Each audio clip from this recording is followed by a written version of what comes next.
Mesdames et messieurs, les jurés, mesdames et messieurs, après cette introduction, vous connaissez et les faits et les circonstances qui régissent cette affaire.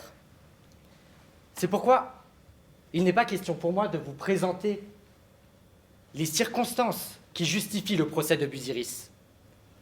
Je vais me cantonner, dans les 10 prochaines minutes, à vous présenter la solution qui me semble être la plus juste. La solution qui me semble être la plus juste est que Busiris doit être reconnu coupable de haute trahison envers ses pairs, envers les juristes. Dans mon réquisitoire, je serai relativement bref. Je serai bref car je suis tout à fait persuadé que mon opinion n'est pas si éloignée de la vôtre. Nos opinions sont similaires en raison de deux principes, qui sont le sophisme de Busiris et la définition du droit qui ressort de cette pièce. J'aborde ainsi mon premier point, mais avant cela, entendons-nous bien sur les termes. Que signifie le sophisme?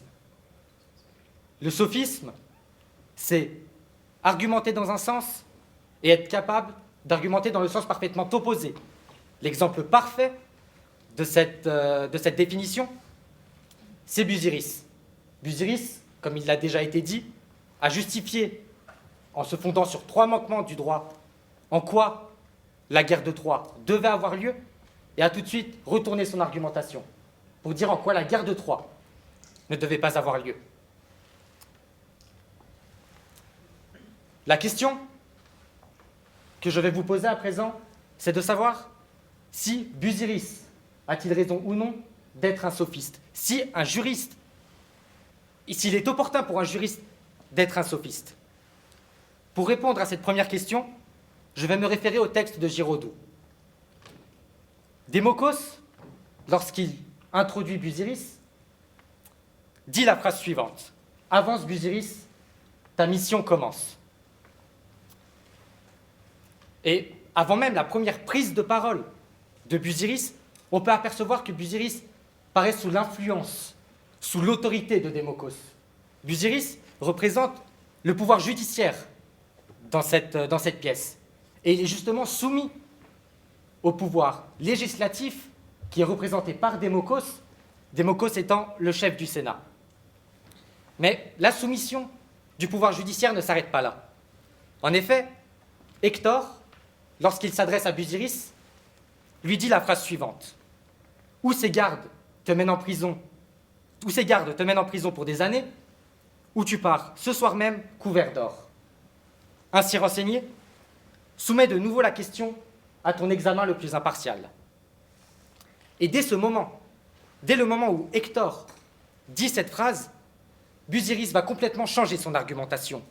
Chaque parole de Busiris apparaîtra comme le reflet de la pensée d'Hector. Et c'est justement, on peut voir ici, une seconde influence sur le pouvoir judiciaire, mais cette fois-ci par le pouvoir exécutif. En effet, Hector est le prince de Troie. Ainsi, cette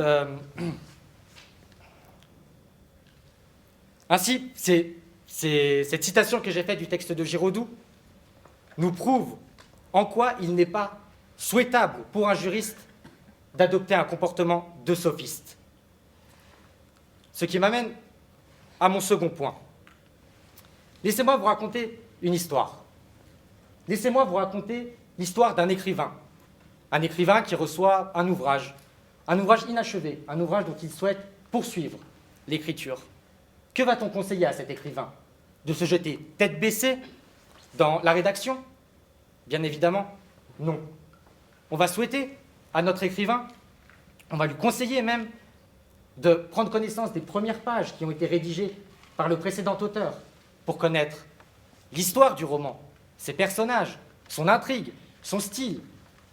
Et c'est tout en gardant à l'esprit cette histoire préconçue dont il a hérité que notre écrivain pourra démarrer son travail littéraire. Eh bien, laissez-moi vous dire que cet écrivain représente l'exemple type du juriste et de son œuvre. Un juriste, lorsqu'il est amené à appliquer le droit, à interpréter, est dans l'obligation de prendre en considération les interprétations précédentes des tribunaux, des autorités judiciaires. Et c'est uniquement en prenant compte de cette interprétation précédente qu'il pourra construire son raisonnement de manière logique, de manière cohérente. Je ne demande pas aux juristes de ne pas interpréter, de ne pas innover. Je demande simplement aux juristes de poursuivre le fil conducteur qui a été voulu. La question qui va nous retenir à présent, ça va être de savoir, est-ce que le comportement de Busiris s'inscrit dans cette définition du droit que je vous ai donnée? La réponse est très évidente. Busiris ne se base pas sur cette définition.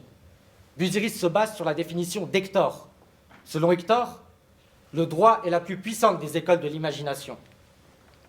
Jamais poète n'a interprété la nature aussi librement qu'un juriste la réalité. Et c'est bien là le nœud du problème. Busiris se base sur une définition du droit qui va réguler, contrôler son activité de juriste. Certains objecteront, et c'est, je le pense, ce que fera la défense dans quelques minutes, qu'il n'y a pas de problème là-dedans, que la définition donnée par Hector sur laquelle s'appuie Busiris est tout à fait souhaitable. Cependant, je vais vous prouver que ce n'est pas le cas, que la définition du droit donnée par Hector est illégitime. Elle est illégitime car Hector, lorsqu'il s'adresse à Busiris, s'adresse à celui qui se prétend, selon Démocos, le plus grand expert vivant du droit des peuples. Comment peut-on penser sincèrement et réellement qu'un néophyte dans le domaine juridique, Hector, j'ai une très grande sympathie pour Hector, mais parlons franchement, qu'est-ce qu'il y connaît au droit, Hector? Et donc, Hector va apprendre au plus grand juriste ce qu'est la science juridique, comment interpréter. Et Hector ne s'arrête pas là. Hector va même aller dire à Busiris que la consultation dans la vie de droit, ce n'est pas juridique. Ce qui est juridique, c'est l'interprétation. C'est exactement pour ça que la définition donnée par Hector du droit n'est pas légitime. Laissez-moi encore illustrer mon propos. Busiris, qui, lorsqu'il rend son avis de droit, va, comme je vous l'ai dit, faire une imagination, pas une consultation. Reprenons le premier manquement qui est invoqué par Busiris pour justifier une guerre, la guerre de Troie. Busiris va dire que les Grecs ont tissé leur pavillon non pas au ramas, mais à l'écoutière. Je ne suis absolument pas un spécialiste ni de l'aviation, ni de la marine, mais je demande à chaque personne dans cette salle de me montrer sur un bateau où se situe le ramas, où se situe l'écoutière. Ne réfléchissez pas trop longtemps à cette question, car ni le ramas ni l'écoutière existent. Et c'est précisément ce qui nous prouve que Busiris, lorsqu'il imagine, lorsqu'il ne rend pas une consultation, est amené à un résultat qui est absolument improbable.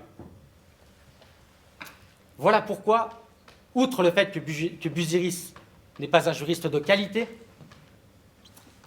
le droit est le point central, l'élément central de notre procès. Ce qui m'amène au terme de mon réquisitoire. Mais avant de terminer, permettez-moi de récapituler les points qui ont été discutés.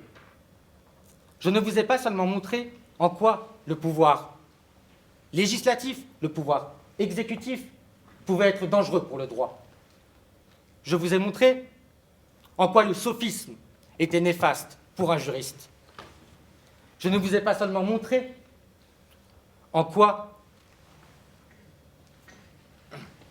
donc, comme je vous le disais, le sophisme est néfaste pour les droits. Je ne vous ai pas seulement montré en quoi l'imagination est néfaste dans l'interprétation. J'arrive à présent au terme de mon discours. C'est maintenant à vous, mesdames et messieurs les jurés, de poursuivre la rédaction de ce roman. Merci.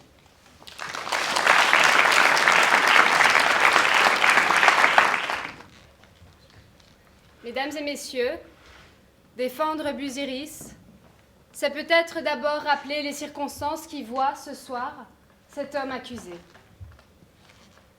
Nous ne pouvons pas commencer une défense avant de parler du contexte, parce qu'il y a dans le contexte non seulement des arguments de défense, mais ce qui tempère, si la culpabilité devait être retenue, la portée de cette culpabilité-là. Au fond, les faits mettent Busiris en situation de devoir commettre une infraction si l'on considère qu'il a commis cette infraction. Alors, quels sont ces faits particuliers? Un chef de guerre, un chef d'État qui hésite à répondre à l'offense des Achéens et à déclencher la guerre. Préoccupation plutôt singulière, il veut faire du droit. Mais pourquoi déclenche-t-on des guerres? Par goût de la conquête? Par nécessité de sa propre défense? Par ambition territoriale peut-être? Par besoin d'étendre le domaine de la lutte? Il est très rare qu'à l'origine d'une guerre, il y ait une réflexion juridique. Aujourd'hui, cela est peu commun. Il y a 3000 ans, cela paraît totalement insolite, pour ne pas dire étrange. Nous avons donc Priam, roi de Troie. Il veut la guerre, il n'est pas certain qu'il la veuille.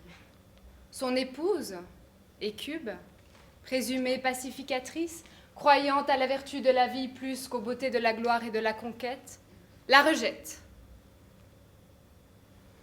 Au fond, la première lâcheté de Priam, c'est de vouloir faire du droit. Ce n'est pas de dire « je veux » ou « la nécessité me guide », mais est-ce que j'ai le droit de faire? Est-ce que je le peux? Cette démarche consiste à déporter sur un juriste, Busiris, spécialiste du droit international de l'époque, nous dit-on, la responsabilité qui appartient aux politiques. À l'origine de la situation de Busiris, il faut donc mettre en évidence une étrangeté qui ressemble à s'y méprendre à une lâcheté de Priam. Ce n'est pas par scrupule que Priam, encouragé par Démocos, sage représentant du Sénat, demande s'il peut livrer la guerre. C'est pour sa propre protection. C'est pour prendre appui sur l'opinion d'autrui et ne pas se voir imputer la guerre elle-même ou l'abstention de celle-ci. Donc, une première analyse. En amont, celui qui esquive sa responsabilité. D'abord Priam, ensuite nous le verrons Hector. Ce qu'il faut avoir à l'esprit, mesdames, messieurs les juges, lorsque vous jugerez de la responsabilité de Busiris. Maintenant, Busiris lui-même. Il est un juriste.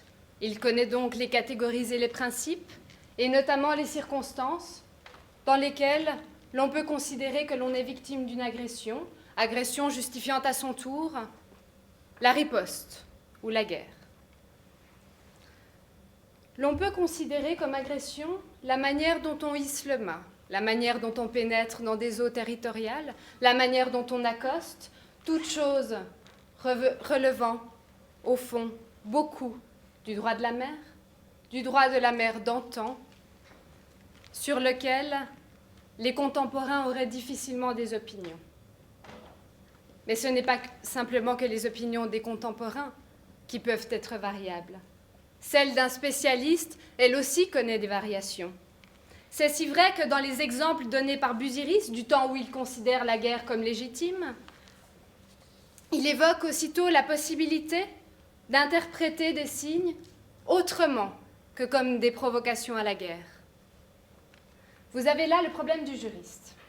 Il connaît la loi, mais doit l'appliquer aux faits. Et dès qu'il doit l'appliquer aux faits, cette fameuse subsomption qui, croyez-moi, a fait des victimes sur les bancs de la faculté de droit, de constater qu'il y a des applications variables, des interprétations possibles. D'ailleurs, Hector, fils de Priam et d'Écube, prince de Troie, le dit Busiris, je te demande une consultation, mais plus encore, je te demande une interprétation. Au fond, je ne veux pas savoir de toi quel est le droit. J'aimerais savoir quel est le droit, quel serait le droit appliqué à l'espèce. En réalité, Busiris, donne-moi la raison d'agir ou de ne pas agir. Conclus à ma place. Une fois encore, je me défausse sur toi, expert, de la responsabilité du chef d'État. Alors, que peut faire ce pauvre Busiris, ainsi alourdi d'une responsabilité qui n'est pas la sienne? Lui est un homme de savoir, ce n'est pas être un homme de décision que d'être un homme de savoir. Busiris répond ce que l'intelligence peut dire, soit une version, mais aussitôt saisi par la possibilité ou l'opportunité de soutenir le récit inverse. Ainsi, tour à tour, et selon qui le lui demande, ce qui posera la question de la liberté de qui consulte, avant même que de parler de la liberté de qui plaide, Busiris a l'obligation d'orienter sa réponse, toujours en fonction des possibles, mais en fonction d'une attente. Busiris, dès ce moment-là, n'est plus un homme libre. Il n'est plus un homme libre parce qu'il doit satisfaire une attente, non pas la sienne, mais celle de qui le consulte.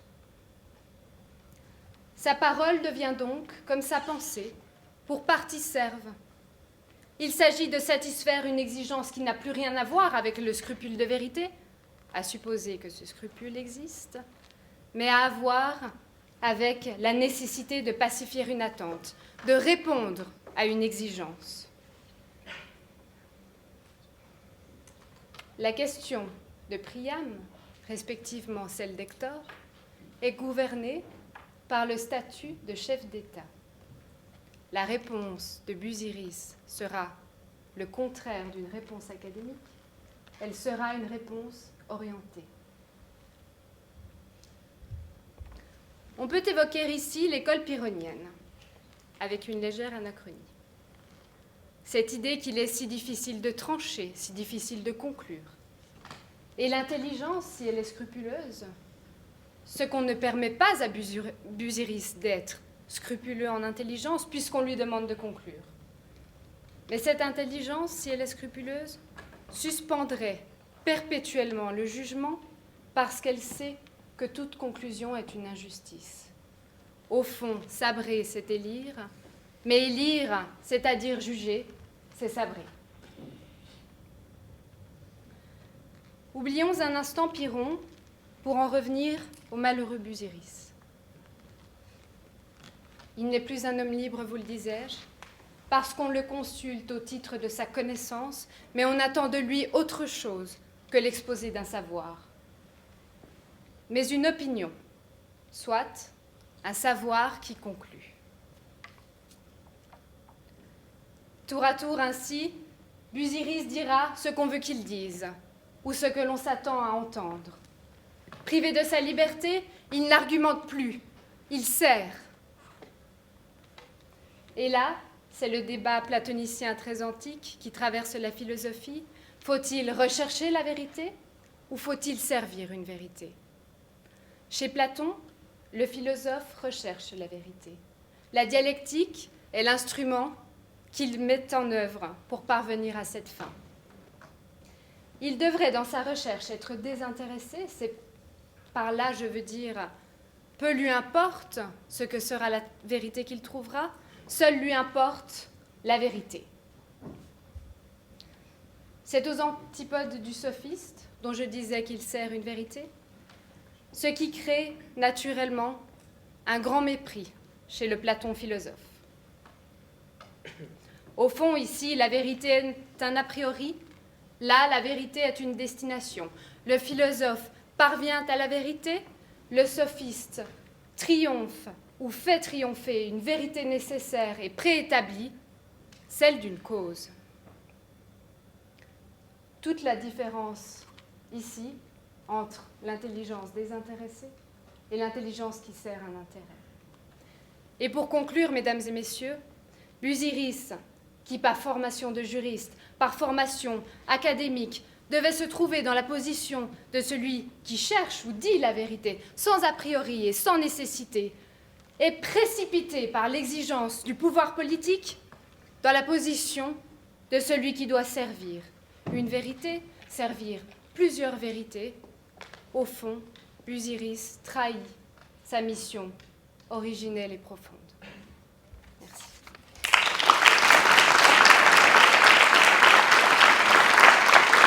Aujourd'hui, je représente l'accusation. L'accusation dans le cadre du procès de Busiris. C'est pourquoi, après ce que je viens d'entendre, je me considère dans l'obligation de répondre.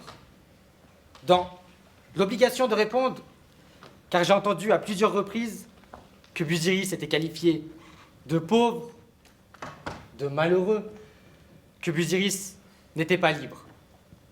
Seulement, prétendre que Busiris est pauvre, malheureux, qu'il est privé de sa liberté, revient précisément à dénaturer les faits, et j'irai plus loin, à défigurer la réalité. Il est tout à fait acceptable et tout à fait concevable pour moi de penser qu'un juriste doit adapter le droit en fonction du cas d'espèce, comme cela a été dit. Sauf que le juriste doit se protéger. Il doit se protéger, car s'il est vraiment un juriste, du pouvoir législatif et du pouvoir exécutif. Busiris peut adapter, comme je l'ai dit, le droit à la réalité, mais doit toujours le faire dans un souci de logique, de cohérence, s'il se prétend juriste. Ensuite, comme je l'ai déjà dit, Busiris a été qualifié de pauvre. Que s'est-il passé une fois que Busiris a complètement retourné son argumentation? On n'a plus entendu parler de lui. Mais souvenez-vous bien d'une chose. Qu'a dit Hector à Busiris avant qu'il renverse son argumentation? Il lui a dit, soit tu gardes cette argumentation et donc tu iras en prison, soit tu changes ton argumentation et tu pars ce soir et tu seras couvert d'or. Donc, que s'est-il passé? Busiris est-il en prison? Je ne le pense pas. Je pense que Busiris est reparti couvert d'or. Alors qualifier Busiris de pauvre alors qu'il est couvert d'or, je pense cela un peu paradoxal. Je pense que ce que je viens de vous dire ne fait que confirmer ma théorie, ma thèse sur ce procès. Et celle-ci, c'est que Busiris, malgré tout ce qui vient d'être dit, doit être reconnu coupable de haute trahison par respect pour les juristes. Merci.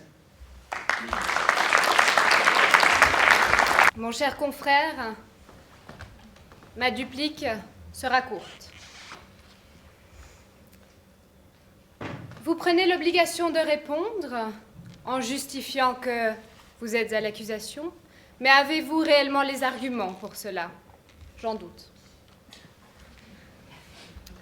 Pour en revenir à votre plaidoirie, vous faites une métaphore du roman. Le juriste doit prendre connaissance des décisions des tribunaux, comme l'écrivain devrait prendre connaissance du début de ce roman. Mais j'aimerais alors vous poser une question, chers confrères. Que faites-vous si vous êtes confronté à l'obligation? Que pensez-vous, plutôt, d'un revirement de jurisprudence? Si l'on se conforme sans cesse aux décisions précédentes, si l'on suit la trace, suit le mouvement, cela ne fait pas vraiment avancer les choses.